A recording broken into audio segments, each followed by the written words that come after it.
सत श्री अकाल जी। दा खालस टीवी देखने वाले देश दुनिया के साढ़े सारे दर्शकों का बहुत बहुत स्वागत है।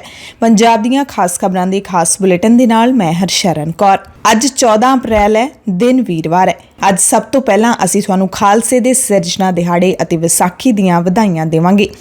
13 अप्रैल 1699 नूं श्री आनंदपुर साहिब की धरती ते श्री गुरु गोबिंद सिंह पातशाह ने खालसा साजिया सी।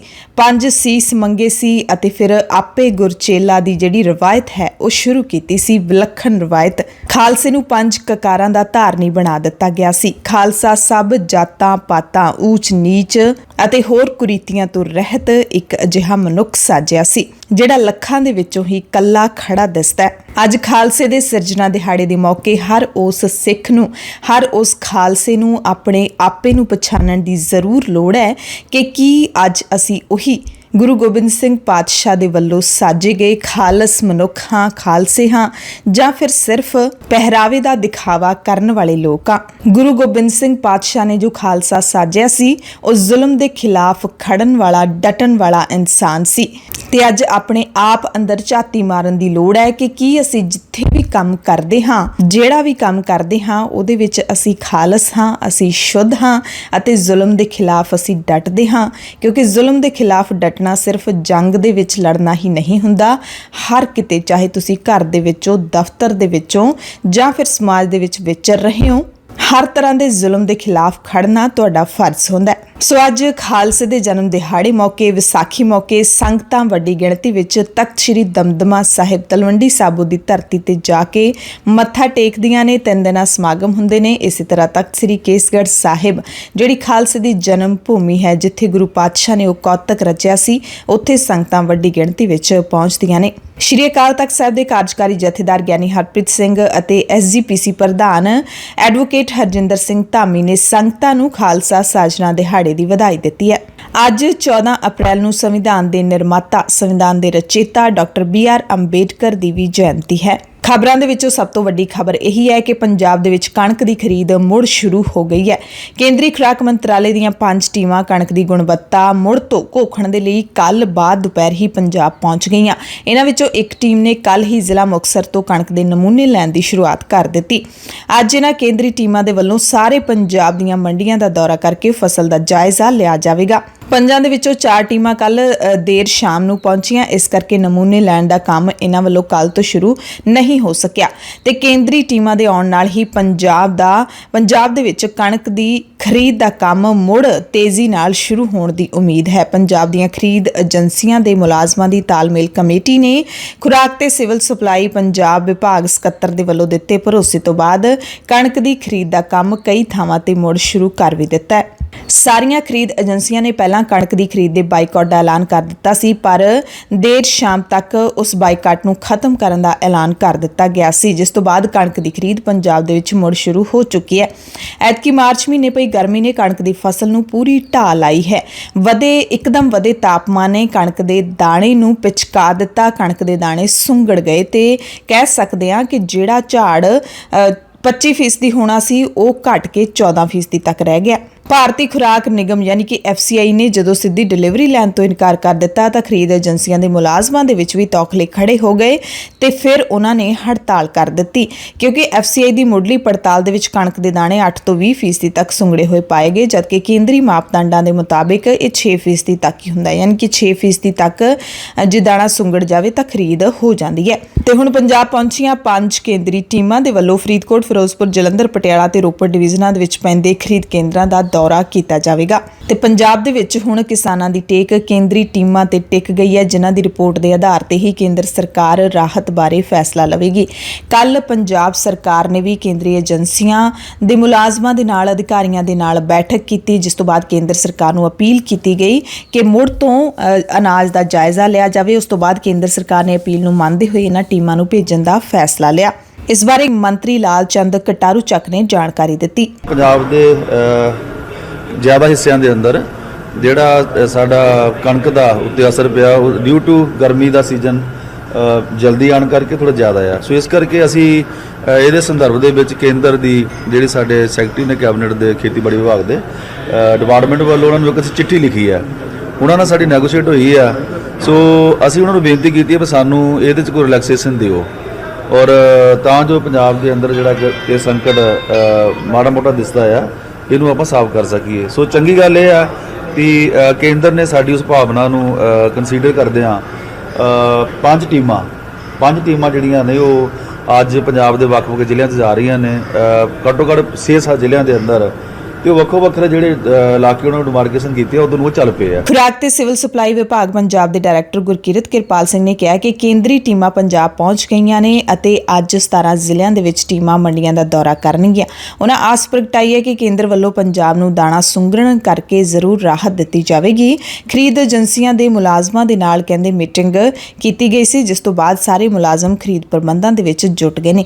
ਹਾਲਾਂਕਿ ਬਹੁਤ ਸਾਰੀਆਂ ਮੰਡੀਆਂ ਤੋਂ ਖਬਰਾਂ ਇਹੀ ਮਿਲ ਰਹੀਆਂ ਨੇ ਕਿ ਹਾਲੇ ਜਿੰਨਾ ਚਿਰ ਤੱਕ ਕੇਂਦਰ ਸਰਕਾਰ ਦੇ ਵੱਲੋਂ ਮਾਪਦੰਡਾਂ ਦੇ ਬਾਰੇ ਪੱਕਾ ਫੈਸਲਾ ਨਹੀਂ ਲਿਆ ਜਾਂਦਾ ਜਾਂ ਮਾਪਦੰਡਾਂ ਦੇ ਵਿੱਚ ਛੋਟ ਨਹੀਂ ਦਿੱਤੀ ਜਾਂਦੀ, ਉਦੋਂ ਤੱਕ ਕੇਂਦਰੀ ਖਰੀਦ ਏਜੰਸੀਆਂ ਨੇ ਜਿਹੜੀਆਂ ਪੰਜਾਬ ਦੇ ਵਿੱਚ ਵੱਖ-ਵੱਖ ਖਰੀਦ ਏਜੰਸੀਆਂ ਉਹ ਖਰੀਦ ਸ਼ੁਰੂ ਨਹੀਂ ਕਰਨਗੀਆਂ। ਪਰ ਸਰਕਾਰ ਆਪਣੇ ਪੱਧਰ ਤੇ ਇਹੀ ਕਹਿ ਰਹੀ ਹੈ ਕਿ ਖਰੀਦ ਮੁੜ ਸ਼ੁਰੂ ਹੋ ਚੁੱਕੀ ਹੈ, ਜਦਕਿ ਜਦੋਂ ਤੱਕ ਇਹ ਟੀਮਾਂ ਨਮੂਨੇ ਨਹੀਂ ਲੈਣਗੀਆਂ, ਉਸ ਤੋਂ ਬਾਅਦ ਆਪਣੀ ਜਿਹੜੀ ਜਾਂਚ ਦੀ ਰਿਪੋਰਟ ਨਹੀਂ ਦੇਣਗੀਆਂ ਤੇ ਫਿਰ ਕੇਂਦਰ ਸਰਕਾਰ ਕੋਈ ਨਵਾਂ ਫੈਸਲਾ ਨਹੀਂ ਲੈਂਦੀ, ਉਦੋਂ ਤੱਕ ਭੰਬਲ ਭੂਸਾ ਹੀ ਬਣਿਆ ਹੋਇਆ।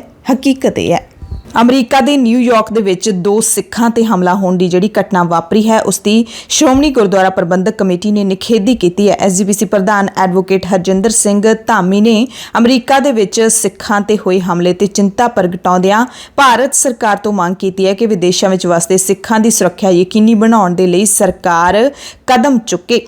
ਘਟਨਾ ਦੀ ਨਿੰਦਾ ਕਰਦਿਆਂ ਉਹਨਾਂ ਕਿਹਾ ਕਿ ਕੁਝ ਦਿਨ ਪਹਿਲਾਂ ਹੀ ਇੱਥੇ ਹੀ ਨਿਊਯਾਰਕ ਦੇ ਰਿਚਮੰਡ ਹਿੱਲ ਦੇ ਵਿੱਚ ਇੱਕ ਬਜ਼ੁਰਗ ਸਿੱਖ ਨੂੰ 2 ਅਣਪਛਾਤੇ ਲੋਕਾਂ ਨੇ ਜ਼ਖਮੀ ਕਰ ਦਿੱਤਾ ਸੀ, ਜਦਕਿ ਸਿੱਖ ਕੌਮ ਸਰਬੱਤ ਦਾ ਭਲਾ ਮੰਗਣ ਵਾਲੀ ਕੌਮ ਹੈ। ਹਰ ਕੁਦਰਤੀ ਆਫਤ ਵੇਲੇ ਮਨੁੱਖਤਾ ਦੀ ਭਲਾਈ ਲਈ ਮੋਹਰੀ ਭੂਮਿਕਾ ਨਿਭਾਉਂਦੀ ਹੈ, ਚਾਹੇ ਦੁਨੀਆ ਦਾ ਕਿਹੜਾ ਮਰਜ਼ੀ ਹਿੱਸਾ ਹੋਵੇ।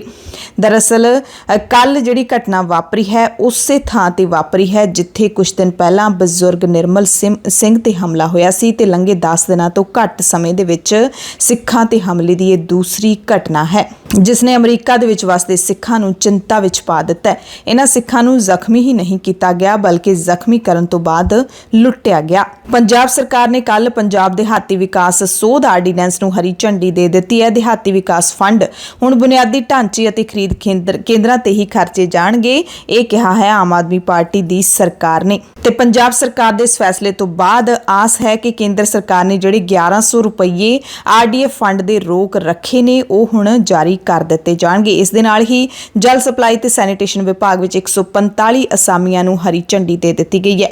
ਗ੍ਰਾਮ ਪੰਚਾਇਤਾਂ ਨੂੰ ਕੌਮੀ ਬ੍ਰਾਡਬੈਂਡ ਨੈਟਵਰਕ ਨਾਲ ਜੋੜਨ ਦਾ ਫੈਸਲਾ ਵੀ ਕੱਲ ਕੈਬਨਿਟ ਨੇ ਲਿਆ ਹੈ। ਕੁਝ ਦਿਨ ਪਹਿਲਾਂ ਲੋਕ ਇਨਸਾਫ ਪਾਰਟੀ ਦੇ ਮੁਖੀ ਅਤੇ ਸਾਬਕਾ ਵਿਧਾਇਕ ਸਿਮਰਜੀਤ ਸਿੰਘ ਬੈਂਸ ਨੂੰ ਇੱਕ ਕਰੋਨਾ ਦੇ ਕੇਸ ਵਿੱਚ ਭਗੌੜਾ ਕਰਾਰ ਦਿੱਤਾ ਗਿਆ ਸੀ ਤੇ ਹੁਣ ਜਬਰ ਜਨਾਹ ਮਾਮਲੇ ਦੇ ਵਿੱਚ ਵੀ ਸਿਮਰਜੀਤ ਸਿੰਘ ਬੈਂਸ ਨੂੰ ਭਗੌੜਾ ਕਰਾਰ ਦੇ ਦਿੱਤਾ। ਇੱਕ ਹਫ਼ਤੇ ਵਿੱਚ 2 ਕੇਸਾਂ ਨੂੰ ਉਹਨਾਂ ਨੂੰ ਭਗੌੜਾ ਐਲਾਨਿਆ ਗਿਆ ਹੈ, ਜਿਸ ਦਾ ਮਤਲਬ ਹੈ ਕਿ ਪੁਲਿਸ ਉਹਨਾਂ ਨੂੰ ਕਿਸੇ ਵਕਤ ਵੀ ਗ੍ਰਿਫਤਾਰ ਕਰ ਸਕਦੀ ਹੈ। ਕਿਸਾਨਾਂ ਦੇ ਵੱਲੋਂ 11 ਅਪ੍ਰੈਲ ਤੋਂ ਲੈ ਕੇ 17 ਅਪ੍ਰੈਲ ਤੱਕ ਐਮਐਸਪੀ ਹਫ਼ਤਾ ਮਨਾਇਆ ਜਾ ਰਿਹਾ ਹੈ, ਜਿਸ ਦੇ ਤਹਿਤ ਰੋਸ ਮੁਜ਼ਾਹਰੇ ਤੇ ਸੈਮੀਨਾਰ ਕਰਵਾਏ ਜਾ ਰਹੇ ਨੇ ਪੂਰੇ ਦੇਸ਼ ਦੇ ਵਿੱਚ। ਇਸੇ ਦਰਮਿਆਨ ਖੇਤੀਬਾੜੀ ਮੰਤਰੀ ਨਰਿੰਦਰ ਤੋਮਰ ਬਿਆਨ ਦੇ ਰਹੇ ਨੇ, ਕਹਿੰਦੇ ਐਮਐਸਪੀ ਕਮੇਟੀ ਬਣਾਉਣ ਦੇ ਲਈ ਕਿਸਾਨਾਂ ਨੇ ਨਾਮ ਹੀ ਨਹੀਂ ਦਿੱਤੇ, ਅਸੀਂ 2-3 ਵਾਰੀ ਨਾਮ ਦੀ ਮੰਗ ਕਰ ਲਈ ਹੈ। ਭਵਾਨੀਗੜ੍ਹ ਦੇ ਪਿੰਡ ਬਾਸੀ ਅਰਖ ਦੇ ਨੌਜਵਾਨ ਸ਼ਗਨਦੀਪ ਸਿੰਘ ਦੀ ਨਸ਼ੇ ਦੀ ਓਵਰਡੋਜ਼ ਲੈਣ ਕਾਰਨ ਮੌਤ ਹੋ ਗਈ ਹੈ। ਘਰ ਦੇ ਵਿੱਚ ਚੀਕ ਚਿਹਾੜਾ ਮਚ ਗਿਆ ਅਤੇ ਪੰਜਾਬ ਦੀ ਇਹ ਤਸਵੀਰ ਹੈ ਜਿਹੜੀ ਦਿਲ ਦਹਿਲਾਉਣ ਵਾਲੀ ਤਸਵੀਰ ਲਗਾਤਾਰ ਹਰ ਦਿਨ ਤਕਰੀਬਨ ਸਾਡੇ ਸਾਹਮਣੇ ਆਉਂਦੀ ਰਹਿੰਦੀ ਹੈ।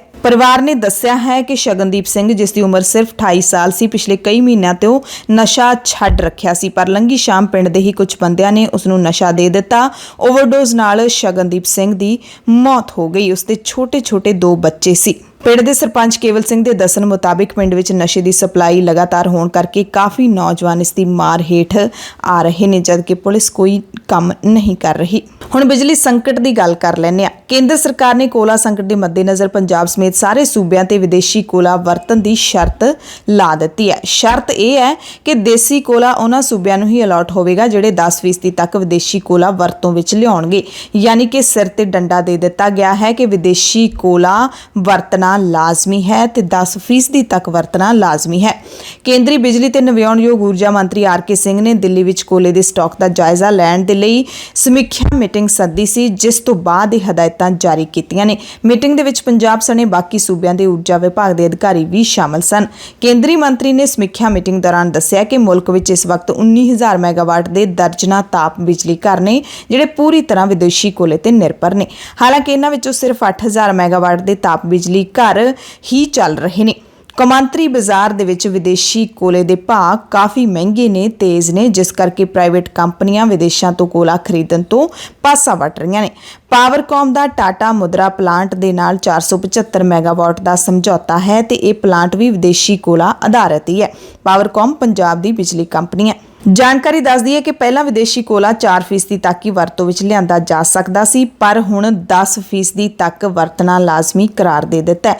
ਕੇਂਦਰੀ ਮੰਤਰੀ ਨੇ ਇੱਥੋਂ ਤੱਕ ਵੀ ਆਖ ਦਿੱਤਾ ਹੈ ਕਿ ਜਿਨ੍ਹਾਂ ਪ੍ਰਾਈਵੇਟ ਕੰਪਨੀਆਂ ਦੇ ਨਾਲ ਬਿਜਲੀ ਸਮਝੌਤੇ ਹੋਏ ਨੇ, ਉਹਨਾਂ ਤੋਂ ਜੇ ਆਰਜ਼ੀ ਤੌਰ ਤੇ ਮਹਿੰਗੇ ਭਾਅ ਬਿਜਲੀ ਲੈਣੀ ਚਾਹੀਦੀ ਹੈ ਤਾਂ ਸੰਕਟ ਦੇ ਮੱਦੇਨਜ਼ਰ ਇਹ ਲੈ ਵੀ ਲੈਣੀ ਚਾਹੀਦੀ ਹੈ। ਯਾਨੀ ਕਿ ਸਾਰਾ ਜਿਹੜਾ ਭਾਰ ਹੈ ਪਾਵਰਕੌਮ ਤੇ ਆਉਣਾ ਹੈ ਤੇ ਪਾਵਰਕੌਮ ਪਹਿਲਾਂ ਹੀ ਕਰਜ਼ਈ ਹੈ। ਕਦੇ ਜਿਹੜੀਆਂ ਸਰਕਾਰਾਂ ਨੇ ਉਹ ਸਸਤੀ ਬਿਜਲੀ ਦੇ ਐਲਾਨ ਕਰ ਦਿੰਦੀਆਂ ਨੇ, ਕਦੇ ਜਿਹੜੀ ਹੈਗੀ ਹੈ ਮੁਫਤ ਬਿਜਲੀ ਦੇ ਐਲਾਨ ਕਰ ਦਿੰਦੀਆਂ ਨੇ। ਪਾਵਰਕੌਮ ਤੇ ਸਾਰਾ ਭਾਰ ਡਿੱਗਦਾ ਹੈ।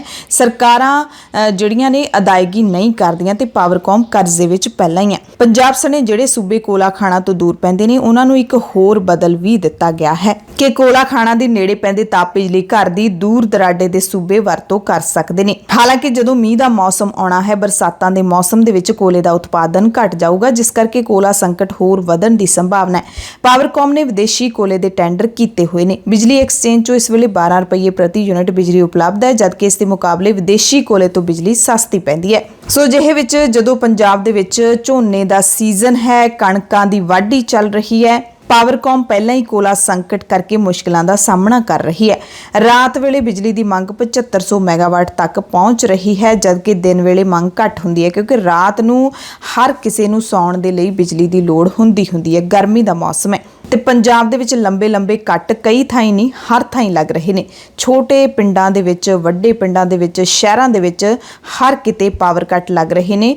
ਪਿੰਡਾਂ ਦੇ ਵਿੱਚ ਪੂਰਾ ਦਿਨ ਕੱਟ ਰਹਿੰਦੇ ਨੇ ਤੇ ਸ਼ਹਿਰਾਂ ਦੇ ਵਿੱਚ ਵੀ ਕੱਟ ਸ਼ੁਰੂ ਹੋ ਗਏ ਨੇ। ਦਿਨ ਅਤੇ ਰਾਤ ਕਿਸੇ ਵੇਲੇ ਵੀ ਕੱਟ ਲੱਗ ਜਾਂਦਾ ਹੈ, ਕੋਈ ਪਤਾ ਨਹੀਂ, ਕੋਈ ਟਾਈਮ ਦਾ ਜਿਹੜਾ ਹੈਗਾ ਉਹ ਕੋਈ ਹਦਾਇਤ ਨਹੀਂ ਜਾਰੀ ਕੀਤੀ ਗਈ ਕਿ ਇਸੇ ਟਾਈਮ ਤੇ ਹੀ ਕੱਟ ਲੱਗੂਗਾ। ਬਿਜਲੀ ਮਾਹਿਰ ਕਹਿੰਦੇ ਨੇ ਕਿ ਵਾਢੀ ਦਾ ਕੰਮ ਚੱਲਦਾ ਹੋਣ ਕਰਕੇ ਦਿਨ ਵੇਲੇ ਖੁਦ ਕਿਸਾਨ ਖੇਤੀ ਫੀਡਰ ਬੰਦ ਕਰਾ ਰਹੇ ਨੇ, ਜਦਕਿ ਰਾਤ ਵਕਤ ਖੇਤੀ ਫੀਡਰ ਚੱਲਦੇ ਨੇ ਤਾਂ ਇੱਕਦਮ ਲੋਡ ਵੱਧ ਜਾਂਦਾ ਹੈ। ਅਗੇਤੇ ਬਿਜਲੀ ਕੱਟਾਂ ਕਰਕੇ ਲੋਕਾਂ ਦਾ ਪਰੇਸ਼ਾਨ ਹੋਣਾ ਸੁਭਾਵਿਕ ਹੈ। ਇੰਨੀ ਗਰਮੀ ਦੇ ਵਿੱਚ ਸਰਵਾਈਵ ਕਰਨਾ ਬਹੁਤ ਔਖਾ ਹੈ। ਸੋ ਜਿਹੇ ਵਿੱਚ ਕੇਂਦਰ ਸਰਕਾਰ ਵੱਲੋਂ ਵਿਦੇਸ਼ੀ ਕੋਲੇ ਦੀ ਵਰਤੋਂ ਹੈ ਜਿਹੜੀ ਉਹ ਲਾਜ਼ਮੀ ਕਰਾਰ ਦਿੱਤੀ ਗਈ ਹੈ। ਉਹ ਪਾਵਰਕੌਮ ਦੇ ਲਈ ਕਿੰਨੀ ਕੁ ਵੱਡੀ ਚੁਣੌਤੀ ਹੈ, ਹੁਣ ਇਹ ਤਾਂ ਪਾਵਰਕੌਮ ਹੀ ਜਾਣਦਾ ਹੈ। ਪੰਜਾਬ ਦੇ ਵਿੱਚ ਜਿਹੜਾ ਕਣਕ ਦੀ ਖਰੀਦ ਨੂੰ ਲੈ ਕੇ ਮਸਲਾ ਉੱਠਿਆ ਹੋਇਆ ਹੈ, ਇਸ ਦਰਮਿਆਨ ਕਿਸਾਨਾਂ ਦੀ ਇਹ ਹਾਲਤ ਬਣ ਗਈ ਹੈ ਅੰਨਦਾਤੇ ਦੀ ਕਿ ਜਿਹੜੇ ਕੁਝ ਮਹੀਨੇ ਪਹਿਲਾਂ ਅਡਾਨੀ ਦੇ ਸਾਇਲੋ ਦੇ ਬਾਹਰ ਧਰਨਾ ਲਾ ਕੇ ਬੈਠੇ ਸੀ, ਉਹ ਹੁਣ ਅਡਾਨੀ ਦੇ ਸਾਇਲੋ ਵਿੱਚ ਕਣਕ ਵੇਚਣ ਦੇ ਲਈ ਮਜਬੂਰ ਨੇ। ਅਡਾਨੀ ਦੇ ਸਾਇਲੋ ਦੇ ਬਾਹਰ ਲੰਬੀਆਂ ਲਾਈਨਾਂ ਕਿਸਾਨਾਂ ਦੀਆਂ ਹੀ ਲੱਗੀਆਂ ਹੋਈਆਂ ਨੇ ਤੇ ਤੁਹਾਨੂੰ ਉਸੇ ਅਡਾਨੀ ਸਾਇਲੋ ਪਲਾਟ ਦੀ ਤਸਵੀਰ ਦਿਖਾ ਰਹੇ ਹਾਂ ਜਿਹੜਾ ਫਿਰੋਜ਼ਪੁਰ ਰੋਡ ਤੇ ਸਥਿਤ ਹੈ। ਆਧੁਨਿਕ ਅਡਾਨੀ ਸਾਇਲੋ ਪਲਾਂਟ ਹੈ। ਕਿਸਾਨ ਅੰਦੋਲਨ ਵੇਲੇ ਤਕਰੀਬਨ ਸਾਲ ਭਰ ਇਹ ਬੰਦ ਰੱਖਿਆ ਗਿਆ, ਪਰ ਖੇਤੀ ਕਾਨੂੰਨ ਵਾਪਸ ਲੈਣ ਤੋਂ ਬਾਅਦ ਹਾਲਾਤ ਬਦਲ ਗਏ ਨੇ ਤੇ ਹੁਣ ਕਣਕ ਵੇਚਣ ਦੇ ਲਈ ਇਹੀ ਅਡਾਨੀ ਦਾ ਸਾਇਲੋ ਪਲਾਂਟ ਕਿਸਾਨਾਂ ਦੀ ਪਹਿਲੀ ਪਸੰਦ ਬਣ ਗਿਆ ਤੇ ਸੰਯੁਕਤ ਕਿਸਾਨ ਮੋਰਚੇ ਦੇ ਲੀਡਰ ਨੇ ਇਸ ਗੱਲ ਤੋਂ ਪਰੇਸ਼ਾਨ ਨੇ। ਕਿਸਾਨਾਂ ਵੱਲੋਂ ਇਸ ਪਲਾਂਟ ਨੂੰ ਤਰਜੀਹ ਦੇਣ ਦਾ ਮੁੱਖ ਕਾਰਨ ਇਹ ਹੈ ਕਿ ਇੱਥੇ ਬਾਰਦਾਨੇ ਦੀ ਲੋੜ ਨਹੀਂ ਪੈਂਦੀ, ਜਦਕਿ ਮੰਡੀਆਂ ਵਿੱਚ ਕਣਕ ਵੇਚਣ ਲਈ ਕਿਸਾਨਾਂ ਨੂੰ 4-5 ਦਿਨ ਉਡੀਕਣਾ ਪੈਂਦਾ ਹੈ। ਇਸ ਤੋਂ ਇਲਾਵਾ ਮੰਡੀਆਂ ਵਿੱਚ ਖਰੀਦ ਏਜੰਸੀਆਂ ਜ਼ਿਆਦਾ ਨਵੀਂ ਦੱਸ ਕੇ ਕਣਕ ਖਰੀਦਣ ਤੋਂ ਟਾਲਾ ਵੱਟ ਰਹੀਆਂ ਨੇ, ਪਰ ਇੱਥੇ ਕਿਸਾਨਾਂ ਦੀ ਕਣਕ ਖਰੀਦੀ ਜਾ ਰਹੀ ਹੈ। ਇੱਥੇ ਕਰੀਬ 1.5 ਕਿਲੋਮੀਟਰ ਤੱਕ ਕਣਕ ਦੀਆਂ ਭਰੀਆਂ ਟਰਾਲੀਆਂ ਦੀ ਲਾਈਨ ਲੱਗੀ ਪਈ ਹੈ। ਕਣਕ ਦੀ ਆਮਦ ਵਿੱਚ ਅਚਾਨਕ ਵਾਧਾ ਹੋਣ ਕਰਕੇ ਪਲਾਂਟ ਵਿੱਚ ਕਣਕ ਵੇਚਣ ਵਾਲੇ ਕਿਸਾਨਾਂ ਨੂੰ ਭਾਵੇਂ 12-12 ਘੰਟੇ ਧੁੱਪ 'ਚ ਖੜਨਾ ਜ਼ਰੂਰ ਪੈ ਰਿਹਾ ਹੈ, ਪਰ ਉਹ ਇੱਥੇ ਖੜੇ ਨੇ ਕਿਉਂਕਿ ਜਿਵੇਂ ਹੀ ਪਲਾਂਟ ਵਿੱਚ ਦਾਖਲ ਹੁੰਦੀ ਹੈ ਟਰਾਲੀ, ਕਿਸਾਨ ਨੂੰ ਕਣਕ ਸਟੋਰ ਕਰਨ ਲਈ ਅੱਧੇ ਘੰਟੇ ਵਿੱਚ ਹੀ ਪੇਮੈਂਟ ਦੀ ਸਲਿੱਪ ਮਿਲ ਜਾਂਦੀ ਹੈ। ਮੰਡੀਆਂ ਵਿੱਚ ਜਿੱਥੇ ਮਜ਼ਦੂਰਾਂ ਦੇ ਵੱਲੋਂ ਸਫਾਈ ਕਰਕੇ ਕਣਕ ਭਰੀ ਜਾਂਦੀ ਹੈ, ਉੱਥੇ ਹੀ ਸਾਇਲੋ ਦੇ ਵਿੱਚ ਕਣਕ ਦੀ ਭਰੀ ਟਰਾਲੀ ਨੂੰ ਤੋਲ ਕੇ ਉਤਾਰ ਲਿਆ ਜਾਂਦਾ ਹੈ, ਜਿਹਦੇ ਨਾਲ ਸਮੇਂ ਦੀ ਵੀ ਬਚਤ ਹੁੰਦੀ ਹੈ। ਪ੍ਰਤੀ ਟਰਾਲੀ 3 ਤੋਂ 4 ਹਜ਼ਾਰ ਦਾ ਮੁਨਾਫਾ ਵੀ ਕਿਸਾਨ ਨੂੰ ਮਿਲ ਜਾਂਦਾ ਹੈ। ਇਹ ਫਾਇਦਾ ਤਾਂ ਮਿਲਦਾ ਹੈ ਕਿਉਂਕਿ ਸਰਕਾਰ ਇਸ ਸਾਈਲੋ ਪਲਾਂਟ ਨੂੰ ਵੱਡੀਆਂ ਸਹੂਲਤਾਂ ਦਿੰਦੀ ਹੈ। ਅਡਾਨੀ ਗਰੁੱਪ ਦੇ ਸਾਈਲੋ ਗੋਦਾਮ ਦੇ ਵਿੱਚ ਸਟੋਰ ਕਰਨ ਲਈ FCI ਵੱਲੋਂ ਕਿਸਾਨਾਂ ਤੋਂ ਸਿੱਧੀ ਕਣਕ ਖਰੀਦੀ ਜਾ ਰਹੀ ਹੈ ਤੇ ਇਸ ਤੋਂ ਸਾਬਿਤ ਹੁੰਦਾ ਹੈ ਕਿ ਸਰਕਾਰਾਂ ਕਿਸ ਕਦਰ ਇਹਨਾਂ ਉਦਯੋਗਪਤੀਆਂ ਨੂੰ ਫਾਇਦੇ ਦਿੰਦੀਆਂ ਨੇ। ਸਰਕਾਰੀ ਖਰੀਦ ਮੰਡੀਆਂ ਨੇ ਜਿਹੜੀਆਂ ਉਹਨਾਂ ਦੇ ਵਿੱਚ ਤਾਂ ਇਹ ਸਹੂਲਤਾਂ ਮਿਲਦੀਆਂ ਨਹੀਂ, ਪਰ ਉਹੀ ਸਰਕਾਰ ਇਹਨਾਂ ਗੋਦਾਮਾਂ ਦੇ ਵਿੱਚ ਜਿਹੜੀਆਂ ਸਹੂਲਤਾਂ ਨੇ ਉਹ ਦਿੰਦੀ ਹੈ। ਸਾਈਲੋ ਪਲਾਂਟ ਦੇ ਮੈਨੇਜਰ ਦੱਸਦੇ ਨੇ ਕਿ ਸਾਈਲੋ ਪਲਾਂਟ ਦੇ ਵਿੱਚ ਹਰ ਰੋਜ਼ ਕਰੀਬ 1100 ਟਰਾਲੀਆਂ ਵਿੱਚੋਂ ਕਣਕ ਉਤਾਰੀ ਜਾ ਰਹੀ ਹੈ ਤੇ ਕਿਸਾਨਾਂ ਨੂੰ ਹਰ ਤਰ੍ਹਾਂ ਦੀਆਂ ਸਹੂਲਤਾਂ ਉਹ ਦੇ ਰਹੇ ਨੇ। ਕਿਸਾਨਾਂ ਦੇ ਬੈਂਕ ਖਾਤਿਆਂ ਵਿੱਚ 48 ਤੋਂ 72 ਘੰਟਿਆਂ ਵਿੱਚ ਕਣਕ ਦੀ ਅਦਾਇਗੀ ਵੀ ਕੀਤੀ ਜਾ ਰਹੀ ਹੈ। ਸੋ ਇਹ ਮਜਬੂਰੀਆਂ ਨੇ। ਕਿਸਾਨ ਚਾਹੁੰਦੇ ਨੇ ਕਿ ਉਦਯੋਗਪਤੀਆਂ ਦੇ ਚੁੰਗਲ ਦੇ ਵਿੱਚੋਂ ਅਸੀਂ ਮੁਲਕ ਨੂੰ ਕੱਢਣਾ ਹੈ, ਪਰ ਉਦਯੋਗਪਤੀਆਂ ਨੂੰ ਸਰਕਾਰ ਇਸ ਕਦਰ ਸਹੂਲਤਾਂ ਦਿੰਦੀ ਹੈ ਤੇ ਫਿਰ ਉਹੀ ਸਹੂਲਤਾਂ ਉਹ ਲੋਕਾਂ ਨੂੰ ਦਿੰਦੇ ਨੇ। ਤਾਂ ਫਿਰ ਕਿਵੇਂ ਕਿਸਾਨ ਨੇ ਜਿਹੜੇ ਉਹ ਇਹਨਾਂ ਉਦਯੋਗਪਤੀਆਂ ਦੇ ਚੁੰਗਲ ਵਿੱਚੋਂ ਆਜ਼ਾਦ ਰਹਿ ਸਕਦੇ ਨੇ। ਪਾਕਿਸਤਾਨ ਤੋਂ ਇੱਕ ਖਬਰ ਤੁਹਾਨੂੰ ਦੱਸ ਦਿੰਦੇ ਹਾਂ। 2 ਦਿਨ ਪਹਿਲਾਂ ਹੀ ਪਾਕਿਸਤਾਨ ਵਿਖੇ ਵਿਸਾਖੀ ਦਾ ਦਿਹਾੜਾ ਮਨਾਉਣ ਦੇ ਲਈ ਸਿੱਖ ਸੰਗਤਾਂ ਦਾ ਜਥਾ ਗਿਆ ਹੈ ਤੇ ਇੱਥੋਂ ਖਬਰ ਆ ਰਹੀ ਹੈ ਕਿ ਵਿਸਾਖੀ ਦਾ ਦਿਹਾੜਾ ਮਨਾਉਣ ਗਏ ਇੱਕ ਭਾਰਤੀ ਸ਼ਰਧਾਲੂ ਦੀ ਮੌਤ ਹੋ ਗਈ ਹੈ। ਨਿਸ਼ਾਬਰ ਸਿੰਘ ਦੀ 83 ਸਾਲ ਦੀ ਉਮਰ ਸੀ। ਹਰਿਆਣਾ ਦੇ ਰਹਿਣ ਵਾਲੇ ਸੀ। ਹਰਿਆਣਾ ਦੇ ਕਰਨਾਲ ਦੇ ਸਿੱਖ ਜਥੇ ਨਾਲ 12 ਅਪ੍ਰੈਲ ਨੂੰ ਕੌਮਾਂਤਰੀ ਅਟਾਰੀ ਵਾਹਗਾ ਸਰਹੱਦ ਰਾਹੀਂ ਪਾਕਿਸਤਾਨ ਗਏ ਸੀ। ਨਿਸ਼ਾਬਰ ਸਿੰਘ ਜਦੋਂ ਗੁਰਦੁਆਰਾ ਪੰਜਾ ਸਾਹਿਬ ਮੱਥਾ ਟੇਕਣ ਜਾ ਰਹੇ ਸੀ ਤਾਂ ਰਾਵਲਪਿੰਡੀ ਰੇਲਵੇ ਸਟੇਸ਼ਨ ਤੇ ਉਹਨਾਂ ਨੂੰ ਦਿਲ ਦਾ ਦੌਰਾ ਪੈ ਗਿਆ। ਹਸਪਤਾਲ ਦੇ ਵਿੱਚ ਦਾਖਲ ਕਰਵਾਇਆ ਗਿਆ ਪਰ ਡਾਕਟਰਾਂ ਨੇ ਮ੍ਰਿਤਕ ਕਰਾਰ ਦੇ ਦਿੱਤਾ। ਉਹਨਾਂ ਦੀ ਮ੍ਰਿਤਕ ਦੇਹ ਨੂੰ ਪਾਕਿਸਤਾਨੀ ਰੇਂਜਰ ਨੇ BSF ਦੇ ਹਵਾਲੇ ਕਰ ਦਿੱਤਾ ਹੈ, ਜਿੱਥੇ ਸ਼੍ਰੋਮਣੀ ਕਮੇਟੀ ਇੰਚਾਰਜ ਜਥਾ ਰਜਿੰਦਰ ਸਿੰਘ ਨੇ ਉਹਨਾਂ ਦੀ ਮ੍ਰਿਤਕ ਦੇਹ ਨੂੰ ਪਰਿਵਾਰ ਦੇ ਮੁਖੀ ਕੁਲਵਿੰਦਰ ਸਿੰਘ ਦੇ ਹਵਾਲੇ ਕਰ ਦਿੱਤਾ ਹੈ। IPL ਦੀ ਇੱਕ ਅਪਡੇਟ ਦੇ ਦਈਏ ਤਾਂ IPL 2022 ਦੇ ਵਿੱਚ ਪੰਜਾਬ ਦੀ ਟੀਮ ਨੇ ਮੁੰਬਈ ਨੂੰ ਹਰਾ ਦਿੱਤਾ ਹੈ। ਪੰਜਾਬ ਦੀਆਂ ਖਾਸ ਖਬਰਾਂ ਦੇ ਖਾਸ ਬੁਲੇਟਿਨ ਦੇ ਵਿੱਚ ਕੁਝ ਹੋਰ ਖਬਰਾਂ ਤੁਹਾਨੂੰ ਵਿਸਥਾਰ ਦੇ ਨਾਲ ਦੱਸ ਦਿੰਦੇ ਹਾਂ। ਸ਼੍ਰੀ ਅਕਾਲ ਤਖਤ ਸਾਹਿਬ ਦੇ ਕਾਰਜਕਾਰੀ ਜਥੇਦਾਰ ਗਿਆਨੀ ਹਰਪ੍ਰੀਤ ਸਿੰਘ ਨੇ ਤਖਤ ਸ੍ਰੀ ਦਮਦਮਾ ਸਾਹਿਬ ਦੀ ਧਰਤੀ ਤੋਂ ਦੇਸ਼ ਵਿਦੇਸ਼ ਦੇ ਵਿੱਚ ਵਸਦੀ ਸਿੱਖ ਸੰਗਤ ਨੂੰ ਖਾਲਸਾ ਸਿਰਜਣਾ ਦਿਹਾੜੇ ਦੀ ਵਧਾਈ ਦਿੰਦਿਆਂ ਖਾਲਸਾ ਸਿਰਜਣਾ ਦਿਵਸ ਦਾ ਇਤਿਹਾਸ ਵੀ ਸੰਗਤ ਨੂੰ ਦੱਸਿਆ ਹੈ। ਖੰਡੇ ਬਾਟੇ ਦਾ ਪਾਹੁਲ ਛਕ ਕੇ ਗੁਰੂ ਵਾਲੇ ਬਣਨ ਦੀ ਅਪੀਲ ਵੀ ਕੀਤੀ ਹੈ। ਜਦੋਂ ਧੰਨ ਗੁਰੂ ਗੋਬਿੰਦ ਸਿੰਘ ਪਾਤਸ਼ਾਹ ਜੀ ਦਾ ਤਖਤ ਸ੍ਰੀ ਦਮਦਮਾ ਸਾਹਿਬ ਜੀ ਦੇ ਸਥਾਨ ਦੇ ਉੱਤੇ ਮੁਕਾਮ ਸੀ ਤਾਂ ਉਹਨਾਂ ਦੀ ਹਯਾਤੀ ਦੇ ਵਿੱਚ ਇੱਥੇ ਇਹ ਖਾਲਸਾ ਸਾਜਨਾ ਦਿਵਸ ਬੜੀ ਸ਼ਰਧਾ ਤੇ ਉਤਸ਼ਾਹ ਸਹਿਤ ਪਾਤਸ਼ਾਹ ਦੀ ਹਜ਼ੂਰੀ ਦੇ ਵਿੱਚ ਮਨਾਇਆ ਗਿਆ ਸੀ। ਖੰਡੇ ਬਾਟੇ ਦੇ ਅੰਮ੍ਰਿਤ ਸੰਚਾਰ ਹੋਏ ਸਨ। ਖੰਡੇ ਬਾਟੇ ਦੀ ਪਾਹੁਲ ਤਿਆਰ ਕਰਕੇ ਹਜ਼ਾਰਾਂ ਹੀ ਨਹੀਂ ਬਲਕਿ ਲੱਖਾਂ ਦੀ ਤਾਦਾਦ ਵਿੱਚ ਇੱਥੇ ਸਿੱਖ ਸੰਗਤਾਂ ਨੇ ਖਾਲਸਾ ਸਾਜਨਾ ਦਿਵਸ ਦੇ ਮੌਕੇ ਦੇ ਉੱਤੇ ਅੰਮ੍ਰਿਤ ਪਾਨ ਕੀਤਾ ਸੀ, ਗੁਰੂ ਵਾਲੇ ਬਣੇ ਸੀ। ਇਸ ਕਰਕੇ ਤਖਤ ਸ੍ਰੀ ਦਮਦਮਾ ਸਾਹਿਬ ਦੀ ਪਾਵਨ ਧਰਤੀ ਦੇ ਉੱਤੇ ਵੀ ਇਹ ਪੁਰਬ ਵੱਡੇ ਪੱਧਰ ਦੇ ਉੱਤੇ ਮਨਾਇਆ ਜਾਂਦਾ ਹੈ। ਇੱਕ ਵਾਰੀ ਫੇਰ ਮੈਂ ਖਾਲਸਾ ਸਾਜਨਾ ਦਿਵਸ ਦੀਆਂ ਸਮੁੱਚੇ ਗੁਰੂ ਖਾਲਸਾ ਪੰਥ ਨੂੰ, ਗੁਰੂ ਨਾਨਕ ਨਾਮ ਲੈਵਾ ਸਿੱਖ ਸੰਗਤਾਂ ਨੂੰ ਬਹੁਤ ਬਹੁਤ ਬਹੁਤ ਬਹੁਤ ਵਧਾਈ ਦਿੰਦਾ ਔਰ ਇਹ ਅਪੀਲ ਕਰਦਾ ਕਿ ਆਓ ਖੰਡੇ ਬਾਟੇ ਦੀ ਪਹਲ ਛਕੋ, ਗੁਰੂ ਵਾਲੇ ਬਣੋ। ਗੁਰੂ ਵਾਲੇ ਬਣ ਕੇ ਹੀ ਅਸੀਂ ਇਸ ਸੰਸਾਰ ਦੇ ਉੱਤੇ ਲੋਕ ਸੁਖੀਏ ਪਰਲੋਕ ਸੁਹੇਲਾ ਕਰ ਸਕਦੇ ਹਾਂ। ਤਖਤ ਸ੍ਰੀ ਦਮਦਮਾ ਸਾਹਿਬ ਅਤੇ ਤਖਤ ਸ੍ਰੀ ਕੇਸਗੜ੍ਹ ਸਾਹਿਬ ਦੀਆਂ ਕੁਝ ਮਨਮੋਹਕ ਤਸਵੀਰਾਂ ਅਸੀਂ ਤੁਹਾਨੂੰ ਦਿਖਾ ਦਿੰਦੇ ਹਾਂ।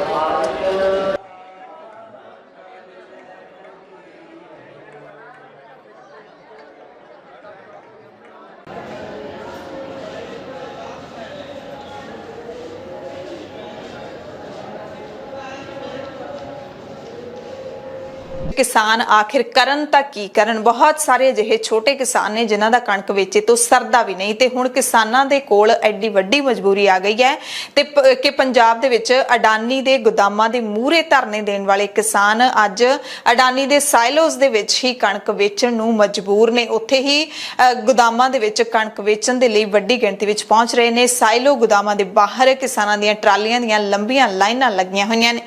किसानां मुताबिक मंडियां दे मुकाबले फसल इत्थे वेचनी सौखी है। अजिहियां ही लाइनां हरियाणा दे कैथल दे विच भी साइलोज दे बाहर लगियां होईयां मिलियां ते सारे अडानी दे साइलोज ने। पर इत्थे किसानां दा तर्क कुछ वखरा है। किसानां मुताबिक मंडियां बंद होण करके मजबूरी विच उन्हां नूं इत्थे आउणा पिया है। अडानी गोदाम दे विच कणक वेचण आए किसानां ने अपणीਆਂ मुश्किलां भी दसियां, यानी कि मजबूरी दे विच उन्हां नूं ओही अडानी जिस दे खिलाफ पूरा 1 साल संघर्ष करदे रहे, ਜਿਹੜੇ कारपोरेटां दे खिलाफ संघर्ष करदे रहे, उन्हां नूं ही कणक बेचण दे लई मजबूर ने। इह सिस्टम ही ऐसा बना दिता गया है, सिस्टम ही इहो जिहा किसानां दे सामने रख दिता गया है कि उन्हां नूं इह करना पै रिहा है ना चाहुंदे होए भी। ते इसे दरमियान अडानी दे साइलो मोगे डगरू दे मूरे किसान जथेबंदियां ने रोस मुजाहरा भी कीता है। संयुक्त किसान मोर्चे दी अगवाई दे विच पंजाब दीयां 32 किसान जथेबंदियां दे कुछ लीडरां दी अगवाई दे विच किसानां ने इत्थे रोस मुजाहरा कीता ते किसानां नूं अपील कीती है कि प्राइवेट मंडियां दे विच कणक ना लिजाई जावे। असीं सरकार तो ही अपना हक लवांगे अते MSP ते अपनी कणक बेचांगे। सो ये अपील है जिहड़ी किसानां दी कीती होई। किन्ने के किसान मन्नणगे, भी एक वड्डी चुनौती है भारती किसान यूनियनां दे सामने, संयुक्त किसान मोर्चे दे लीडरां दे सामने। ये कह रहे हैं भी ये FCI ने दिता है, कोई नहीं, ये सारा फ्रॉड आ। ये असल दे विच मंडियां नूं खत्म करके ये प्राइवेट ਜਿਹੜੀਆਂ ਕੰਪਨੀਆਂ ਆ, ਜਿੱਦਾਂ ਅਡਾਨੀ ਅਬਾਨੀ ਆ, ਉਹਨਾਂ ਨੂੰ ਇਹ ਸਾਰਾ ਕੁਝ ਜਿਹੜਾ ਉਹਨਾਂ ਦੇ ਹੱਕ ਦੇ ਵਿੱਚ ਕੀਤਾ ਜਾ ਰਿਹਾ। ਜਿਹੜੇ ਸਾਡੇ ਇਸ ਇਲਾਕੇ ਦੇ ਕਿਸਾਨ ਆ ਜਾਂ ਇਸ ਇਲਾਕੇ ਦੇ ਨਾਲ ਹੋਰ ਦੂਰ ਦਰਾਡੇ ਤੋਂ ਜੁੜਿਆ ਕਿਸਾਨ ਆ, ਉਹ ਮੰਡੀਆਂ ਨੂੰ ਫੇਲ ਕਰਨ ਖਾਤਰ, ਕਿਉਂਕਿ ਮੰਡੀਆਂ ਜਿਹੜੀਆਂ ਚਾਲੂ ਨਹੀਂ ਕਰ ਰਹੇ, ਸੈਂਟਰ ਨੇ ਬੰਦ ਕੀਤੀਆਂ ਆ ਤੇ ਅਡਾਨੀ ਅਬਾਨੀਆਂ ਦਾ ਜਿਹੜਾ ਇਹ ਗਡਾਊਨ ਆ ਇਹਨੂੰ ਇਹ ਚਾਲੂ ਕਰ ਰਹੇ ਆ। ਸੋ ਅਸੀਂ ਸਾਰੇ ਕਿਸਾਨ ਭਰਾਵਾਂ ਨੂੰ, ਜਿਹੜੇ ਇਸ ਇਲਾਕੇ ਦੇ ਕਿਸਾਨ ਭਰਾ ਆ, ਉਹਨਾਂ ਸਾਰਿਆਂ ਨੂੰ ਕਹਿੰਦੇ ਆ ਵੀ ਇੱਥੇ ਕਣਕ ਲਿਆਉਣ ਦਾ ਕੋਈ ਫਾਇਦਾ ਨਹੀਂ। ਜੇ ਇਹ ਅੱਜ ਆਪਾਂ ਇੱਥੇ ਲਿਆਉਣੇ, ਹੌਲੀ ਹੌਲੀ ਸਾਡੀਆਂ ਮੰਡੀਆਂ ਨੂੰ ਇਹ ਫੇਲ ਕਰਨਗੇ। अगली खबर भी किसानां दे नाल जुड़ी हुई है। खेतीबाड़ी मंत्री नरेंद्र तोमर ने ताज़ा बयान दिता है। नरेंद्र तोमर ने कहा है कि केंद्र घट्टो घट समर्थन मुल यानी कि MSP ते कमेटी बनाउण दे लई हाले भी किसान यूनियनां दे वल्लों भेजे जाण वाले नावां दी उड़ीक कर रहा है। कहंदे असीं कमेटी बनाउण दे लई तैयार हां। किसानां ने जिहड़ी मंग कीती सी कि MSP ते कानून बनाया जावे, ओहदे लई पहलां कमेटी बनेगी, पर किसान सानूं नाम नहीं भेज रहे। इह नरेंद्र तोमर ने दावा कीता है।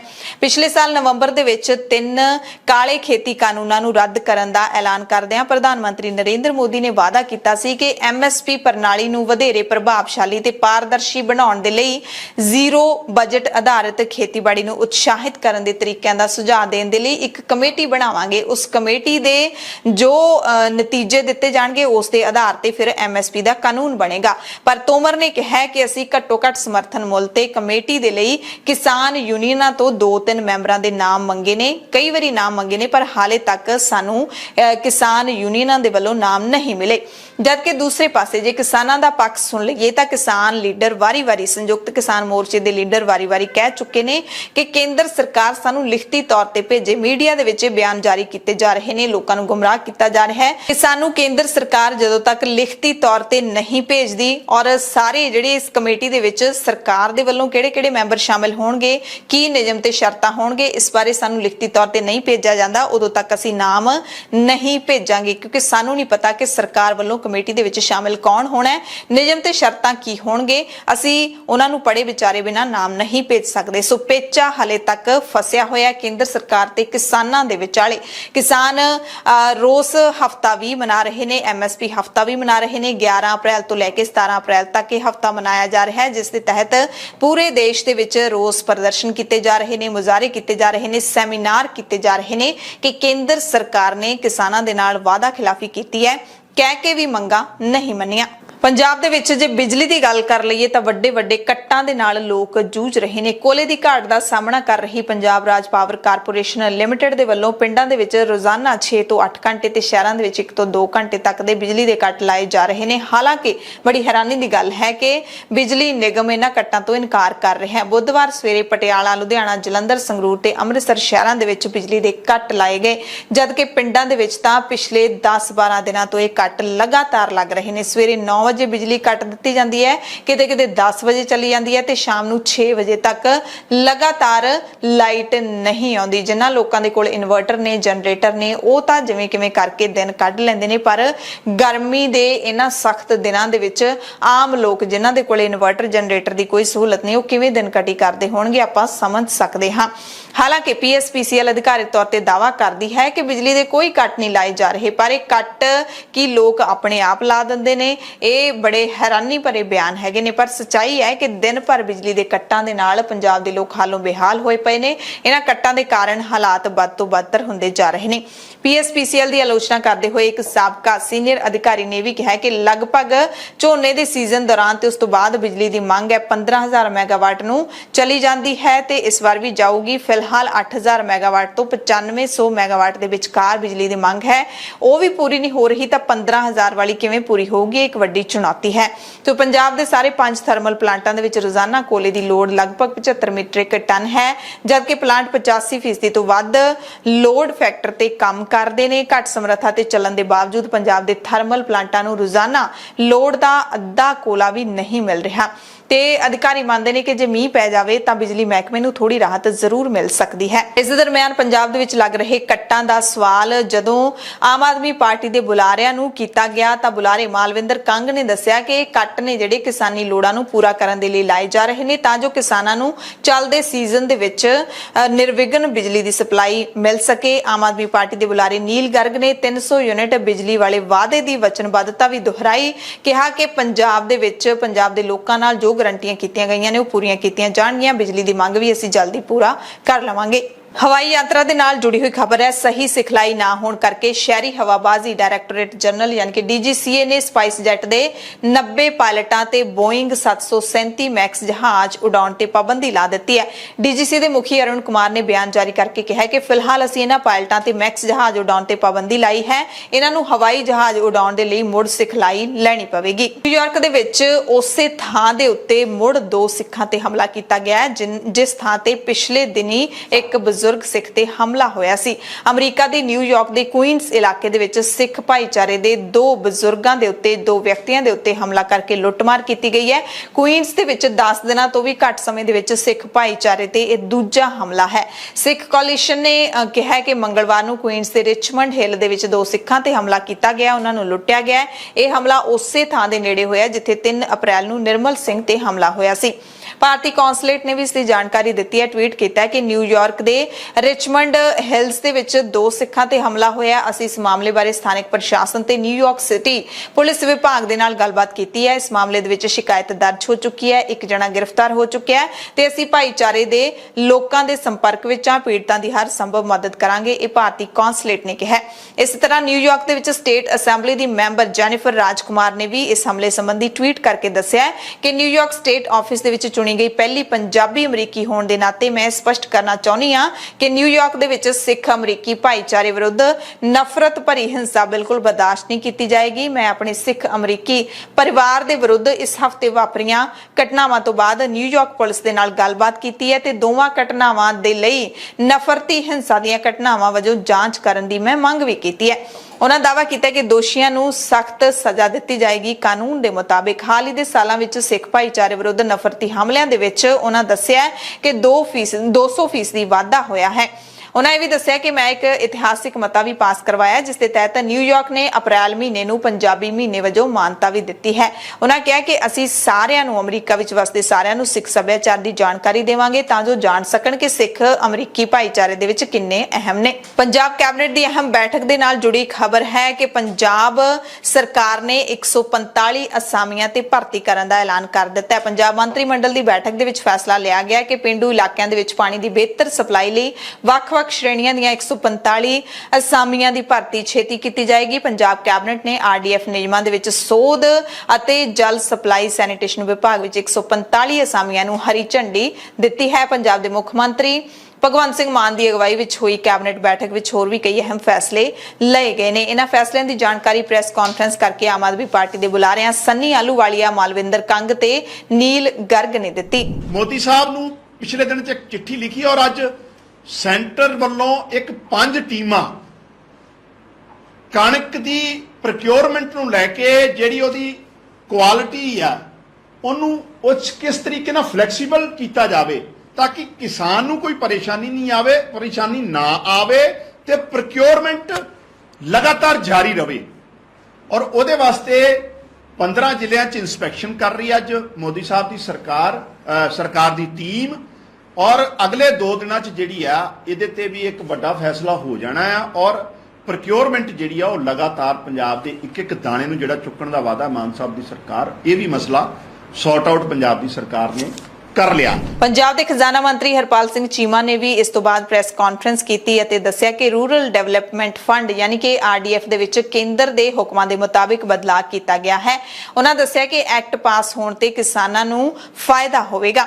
ਕੇਂਦਰ ਸਰਕਾਰ ਨੇ ਕਹਿੰਦੇ ਪੰਜਾਬ ਦੇ ਆਰਡੀਐਫ ਦੇ 1100 ਕਰੋੜ ਰੁਪਏ ਰੋਕ ਲਏ ਸੀ, ਇਸ ਕਰਕੇ ਕਿ ਪੰਜਾਬ ਸਰਕਾਰ ਜਿਹੜੀ ਪਿਛਲੀ ਪੰਜਾਬ ਸਰਕਾਰ ਹੈ ਉਹ ਪਿੰਡਾਂ ਦੇ ਵਿਕਾਸ ਲਈ ਇਹ ਪੈਸਾ ਨਹੀਂ ਵਰਤ ਰਹੀ। ਕੇਂਦਰ ਸਰਕਾਰ ਨੇ ਇਤਰਾਜ਼ ਜਤਾਇਆ ਸੀ ਕਿ ਸਰਕਾਰ ਦਿਹਾਤੀ ਵਿਕਾਸ ਫੰਡ ਦੇ ਪੈਸਿਆਂ ਦੀ ਵਰਤੋਂ ਕਿਸਾਨਾਂ ਤੇ ਮਜ਼ਦੂਰਾਂ ਦਾ ਕਰਜ਼ਾ ਮਾਫ ਕਰਨ ਦੇ ਵਿੱਚ ਕਿਉਂ ਕਰ ਰਹੀ ਹੈ।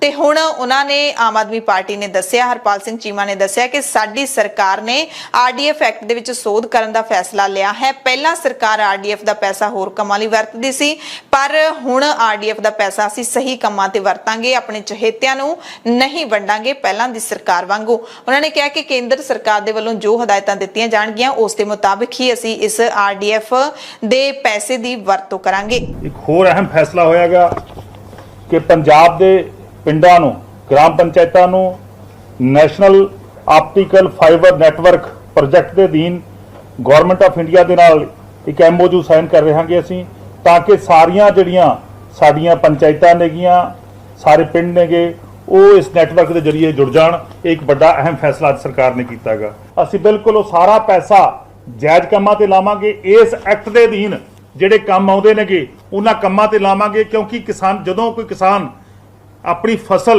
ਵੇਚ ਕੇ ਆਉਂਦਾਗਾ ਤਾਂ ਇੱਕ ਰੂਰਲ ਡਿਵੈਲਪਮੈਂਟ ਫੰਡ ਜਨਰੇਟ ਹੁੰਦਾਗਾ।